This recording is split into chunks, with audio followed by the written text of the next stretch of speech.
how do you explain when things don't go as we assume? Or better, how do you explain when others are able to achieve things that seem to defy all of the assumptions? For example, why is Apple so innovative? Year after year after year after year, they're more innovative than all their competition. And yet, they're just a computer company. They're just like everyone else. They have the same access to the same talent, the same agencies, the same consultants, the same media. Then why is it that they seem to have something different? Why is it that Martin Luther King led the civil rights movement? He wasn't the only man who suffered in a pre-civil rights America, and he certainly wasn't the only great orator of the day. Why him?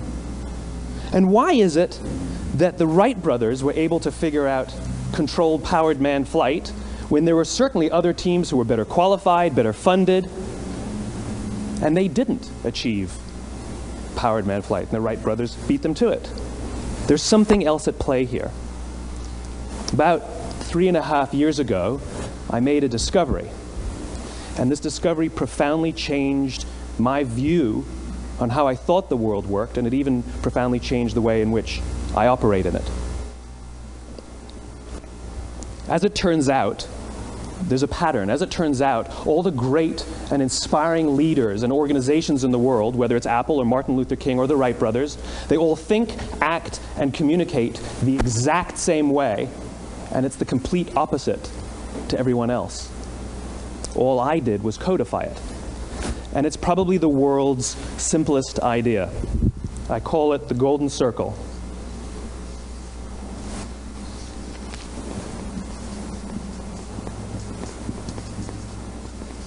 Why, how, what?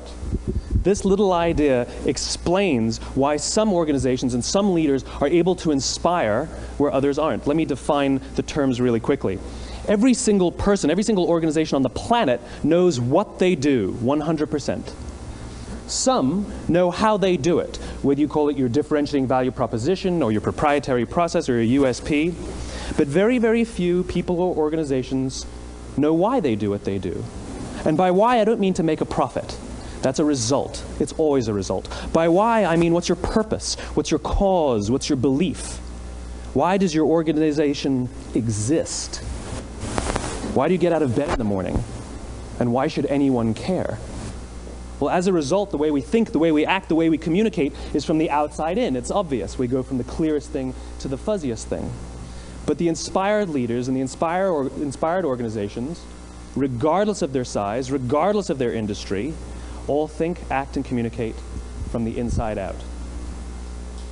Let me give you an example. I use Apple because they're easy to understand and everybody gets it. If Apple were like everyone else, a marketing message from them might sound like this. We make great computers. They're beautifully designed, simple to use, and user-friendly. Want to buy one? Meh. And that's how most of us communicate. That's how most marketing is done, that's how most sales is done, and that's how most of us communicate interpersonally. We say what we do, we say how we're different or how we're better, and we expect some sort of behavior, a purchase, a vote, something like that. Here's our new law firm. We have the best lawyers with the biggest clients. We have, we always perform for our clients, do business with us. Here's our new car. It gets great gas mileage. It has, leather seats. Buy our car. But it's uninspiring. Here's how Apple actually communicates. Everything we do, we believe in challenging the status quo. We believe in thinking differently. The way we challenge the status quo is by making our products beautifully designed, simple to use, and user-friendly. We just happen to make great computers. Want to buy one? Totally different, right? You're ready to buy a computer from me. All I did was reverse the order of the information. What it proves to us is that people don't buy what you do, people buy why you do it. People don't buy what you do, they buy why you do it. This explains why every single person in this room is perfectly comfortable buying a computer from Apple. But we're also perfectly comfortable buying an MP3 player from Apple, or a phone from Apple, or a DVR from Apple. But as I said before, Apple's just a computer company. There's nothing that distinguishes them structurally from any of their competitors. Their competitors are all equally qualified to make all of these products. In fact, they tried. A few years ago, Gateway came out with flat-screen TVs. They're eminently qualified to make flat-screen TVs. They've been making flat-screen monitors for years. Nobody bought one.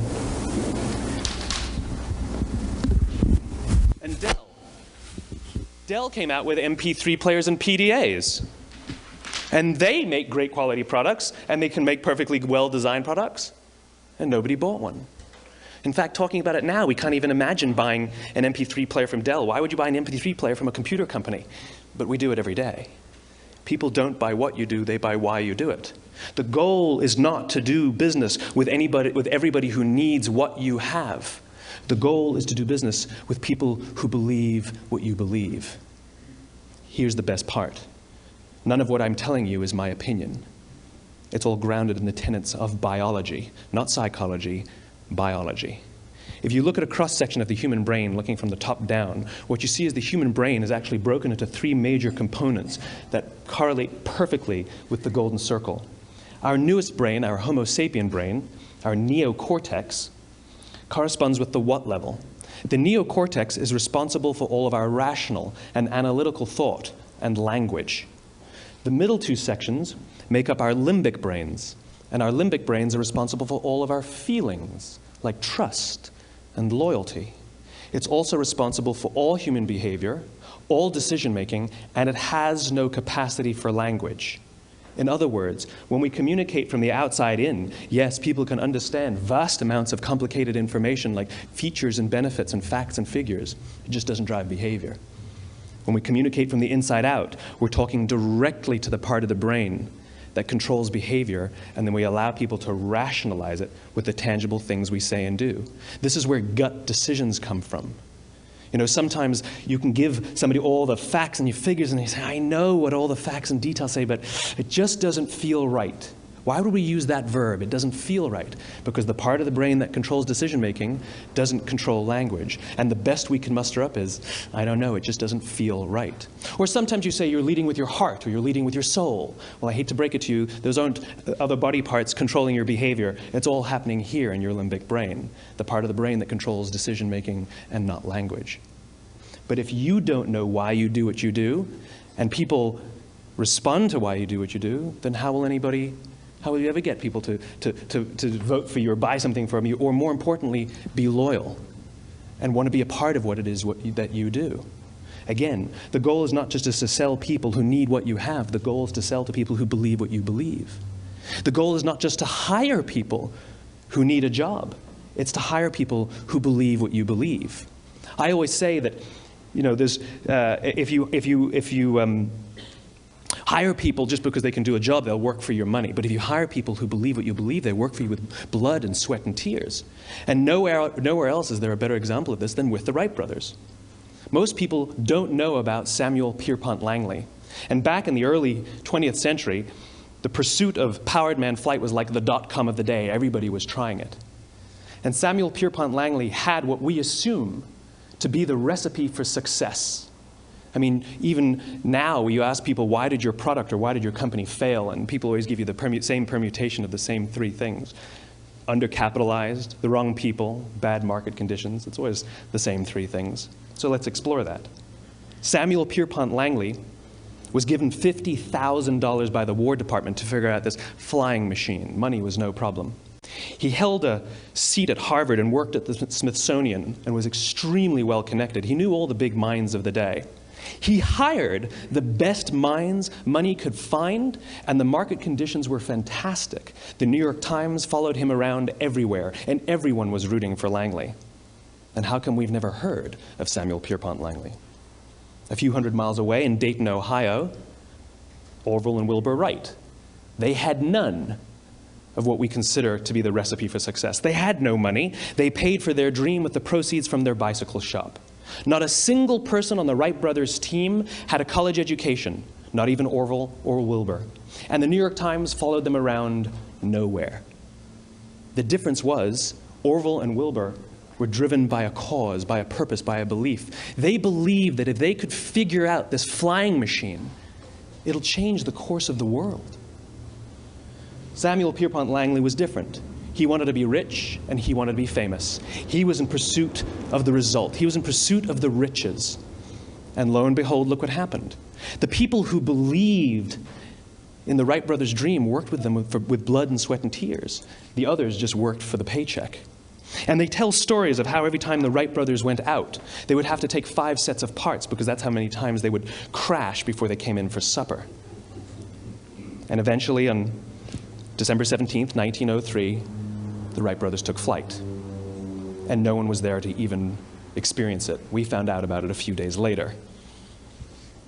And further proof that Langley was motivated by the wrong thing, the day the Wright brothers took flight, he quit. He could have said, "That's an amazing discovery, guys. Now we'll improve upon your technology." But he didn't. He wasn't first. He didn't get rich. He didn't get famous. So he quit. People don't buy what you do, they buy why you do it. And if you talk about what you believe, you will attract those who believe what you believe. Well, why is it important to attract those who believe what you believe? Something called the law of diffusion of innovation. And if you don't know the law, you definitely know the terminology. The first 2.5% of our population are our innovators. The next 13.5% of our population are our early adopters. The next 34% are your early majority, your late majority, and your laggards. The only reason these people buy touch-tone phones is because you can't buy rotary phones anymore. We all sit at various places at various times on the scale, but what the law of diffusion of innovation tells us is that if you want mass market success or mass market acceptance of an idea, you cannot have it until you achieve this tipping point between 15 and 18% market penetration, and then the system tips. And I love asking businesses, what's your conversion on new business? And they love to tell you, oh, it's about 10%, proudly. Well, you can trip over 10% of the customers. We all have about 10% who just get it. That's how we describe them, right? That's like that gut feeling, oh, they just get it. The problem is, how do you find the ones that just get it before you're doing business with them versus the ones who don't get it? So it's this here, this little gap, that you have to close, as Geoffrey Moore calls it, crossing the chasm. Because you see, the early majority will not try something until someone else has tried it first. And these guys, the innovators and the early adopters, they're comfortable making those gut decisions. They're more comfortable making those intuitive decisions that are driven by what they believe about the world, and not just what product is available. These are the people who stood online for 6 hours to buy an iPhone when they first came out, when you could have just walked into the store the next week and bought one off the shelf. These are the people who spent $40,000 on flat-screen TVs when they first came out, even though the technology was substandard. And by the way, they didn't do it because the technology was so great. They did it for themselves. It's because they wanted to be first. People don't buy what you do, they buy why you do it. And what you do simply proves what you believe. In fact, people will do the things that prove what they believe.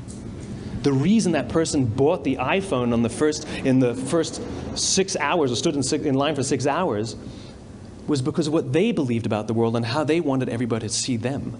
They were first. People don't buy what you do, they buy why you do it. So let me give you a famous example, a famous failure and a famous success of the law of diffusion of innovation. First, the famous failure. It's a commercial example. As we said before a second ago, the recipe for success is money and the right people and the right marketing conditions, right? You should have success then. Look at TiVo. From the time TiVo came out about 8 or 9 years ago to this current day, they are the single highest quality product on the market. Hands down, there is no dispute. They were extremely well funded. Market conditions were fantastic. I mean, we use TiVo as a verb. I TiVo stuff on my piece of junk Time Warner DVR all the time. But TiVo is a commercial failure. They've never made money. And when they went IPO, their stock was at about $30 or $40 and then plummeted, and it's never traded above 10. In fact, I don't think it's even traded above 6, except for a couple of little spikes. Because you see, when TiVo launched their product, they told us all what they had.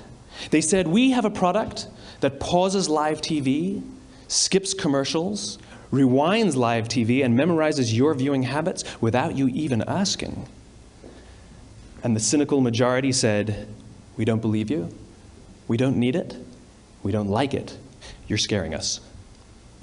What if they had said, if you're the kind of person who likes to have total control over every aspect of your life, boy, do we have a product for you. It pauses live TV, skips commercials, memorizes your viewing habits, etc., etc. People don't buy what you do, they buy why you do it, and what you do simply serves as the proof of what you believe. Now let me give you a successful example of the law of diffusion of innovation. In the summer of 1963, 250,000 people showed up on the Mall in Washington to hear Dr. King speak. They sent out no invitations, and there was no website to check the date. How do you do that? Well, Dr. King wasn't the only man in America who was a great orator. He wasn't the only man in America who suffered in a pre-civil rights America. In fact, some of his ideas were bad, but he had a gift. He didn't go around telling people what needed to change in America. He went around and told people what he believed. I believe, I believe, I believe, he told people. And people who believed what he believed took his cause and they made it their own, and they told people.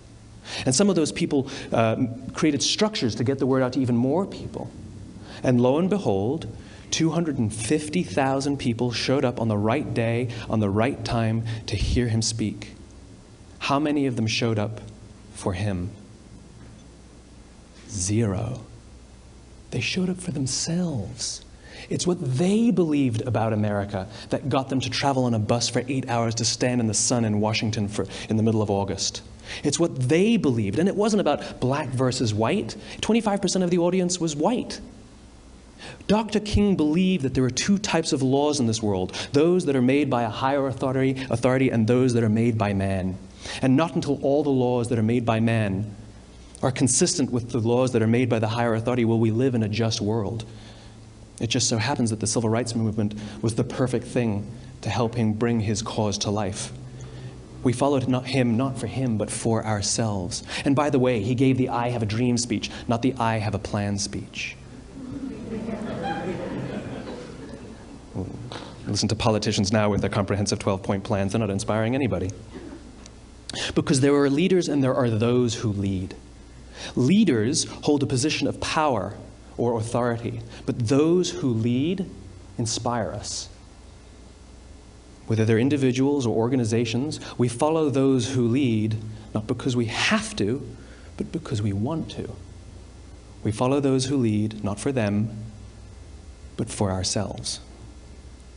And it's those who start with why that have the ability to inspire those around them or find others who inspire them. Thank you very much.